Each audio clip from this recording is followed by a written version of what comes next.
नारद जी स्वर्गलोक में घूम रहे थे। उन्होंने देखा, नारायण नारायण, अहो भाग्य, आज तीनों देवियां माँ लक्ष्मी, माँ सरस्वती और माँ पार्वती को परस्पर विमर्श करते देख रहा हूँ। मेरा प्रणाम स्वीकार कीजिए। मैं यहाँ से गुजर रहा था, आप तीनों के वार्तालाप को सुना तो मुझसे रुके बिना नहीं रहा गया।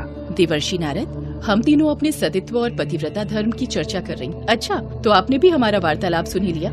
ये बात तो आप भी जानते हैं देवर्षि नारद कि हम तीनों देवियों के समान कोई भी पतिव्रता स्त्री नहीं है। हमारा पतिव्रत धर्म सर्वश्रेष्ठ है।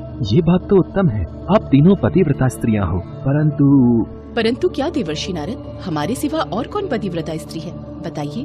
हे देवियों, अत्रि महामुनि की पत्नी देवी अनुसुया। देवी अनुसुया? हाँ माते, देवी अनुसुया के समान पवित्र और पतिव्रता तीनों लोकों में नहीं है। क्या कह रहे हैं देवर्षि नारद? मैं सत्य कह रहा हूँ देवी सरस्वती। देवी अनुसुया एक महान पतिव्रता स्त्री है। देवर्षि नारद की बात सुनकर तीनों देवियों के मन में अनुसुया के प्रति ईर्ष्या होने लगी। अच्छा, अब मुझे आज्ञा दीजिए, मैं चलता हूँ। नारायण नारायण। देवी पार्वती, देवी सरस्वती, क्या आप भी वही सोच रही हैं जो मेरे मन में विचार उत्पन्न हो रहा है? हाँ देवी लक्ष्मी, हमें देवी अनुसुया के पतिव्रता धर्म की परीक्षा लेनी ही होगी। अब तो देखना ही पड़ेगा ये सती अनुसुया कितनी बड़ी पतिव्रता है। और इसी विषय पर आग्रह करने के लिए तीनों देवियां अपने अपने पति के पास गयीं। इसके पश्चात तीनों देवों ने आपस में इस पर विचार विमर्श किया। अब क्या किया जाए महादेव? मेरी पत्नी लक्ष्मी तो हट करके बैठी है कि हमें अनुसुईया की परीक्षा लेने जाना ही होगा। और आप जानते हैं महादेव, स्त्री जब एक बार कोई हट कर बैठती है तो उसे पूरा करवा कर ही मान। मैं भी इसी असमंजस में हूँ। लगता है अब हम तीनों को अत्रि ऋषि के आश्रम में देवी अनुसुईया की परीक्षा लेने जाना ही होगा। पर महादेव, क्या हम इस रूप में जाएंगे? नहीं नहीं ब्रह्मदेव, हम तीनों ब्राह्मण के भेष में यात्री बनकर उनके द्वार पर जाएंगे। महादेव ठीक कह रहे हैं, और हम जानते हैं अत्रि मुनि के आश्रम से कोई भी मनुष्य पशु पक्षी बिना भोजन किए नहीं लौटता है। तो ठीक है, हम तीनों काशी के ब्राह्मण वेश में चलते।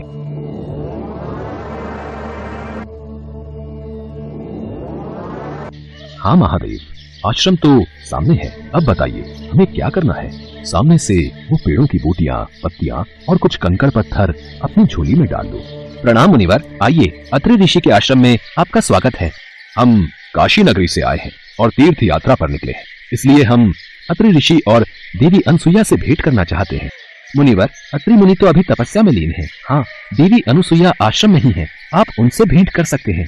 शिष्य उन तीनों यात्रियों को लेकर देवी अनुसुईया के पास पहुंचता है। उस वक्त देवी अनुसुईया माँ तुलसी की आराधना में लीन थी। माते, ये तीनों यात्री काशी नगरी से आए हैं और आपसे भेंट करना चाहते हैं। देवी अनुसुईया, हमने अत्रि ऋषि और आपके बारे में बहुत प्रसिद्धि भी सुनी है, इसलिए हम तीर्थ यात्रा पर जाने से पहले आपसे भेंट करने के लिए आए हैं।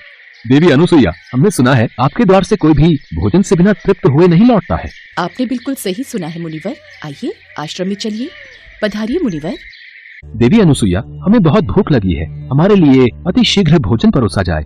बताइए मुनिवर, आप भोजन में क्या खाएंगे? मैं आपकी इच्छा अनुसार ही भोजन का प्रबंध। देवी अनुसुईया, हमारे पास जो भी है आपको वही हमारे लिए बनाना होगा। हम अपने भोजन की सामग्री साथ लाए हैं। जो आज्ञा मुनिवर, आप मुझे जो भी सामग्री देंगे मैं शीघ्र ही उसका भोजन तैयार करके आपको परोस दूंगी। तो ये लो पत्थर, कंकड़ और कुछ पेड़ों की टहनी और पत्तियां, हम आज इसी का पका भोजन ग्रहण करेंगे।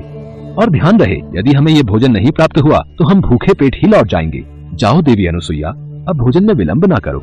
देवी अनुसुईया रसोई में जाती है और भगवान से प्रार्थना करने लगती। हे ईश्वर, मेरी सहायता करो। मैं जानती हूँ ब्रह्मा, विष्णु और महादेव तीनों देवता मेरी परीक्षा लेने आए हैं। मेरी सहायता कीजिए प्रभु। यदि मैं सच्चे हृदय से आपका स्मरण करती हूँ तो ये सामग्री भोजन में परिवर्तित हो जाए। देखते ही देखते कंकड़ पत्थर और सूखी पत्तियां और टहनी एक स्वादिष्ट भोजन में परिवर्तित हो जाती है। देवी अनुसुईया भगवान को धन्यवाद करके वह भोजन ब्राह्मण रूपी ब्रह्मा, विष्णु और महादेव के समक्ष लेकर जाती है। भोजन तैयार है मुनिवर, अगर आप कहें तो मैं भोजन आपको परोस दूं। देवी अनुसुईया, हम तीनों ये भोजन एक ही शर्त पर ग्रहण करेंगे। आपको हमारे समक्ष बिना वस्त्र के आना होगा और भोजन परोसना होगा। यदि आप ऐसा करती हैं, तभी हम भोजन ग्रहण करेंगे, नहीं तो हम तीनों यहाँ से भूखे ही चले जाएंगे।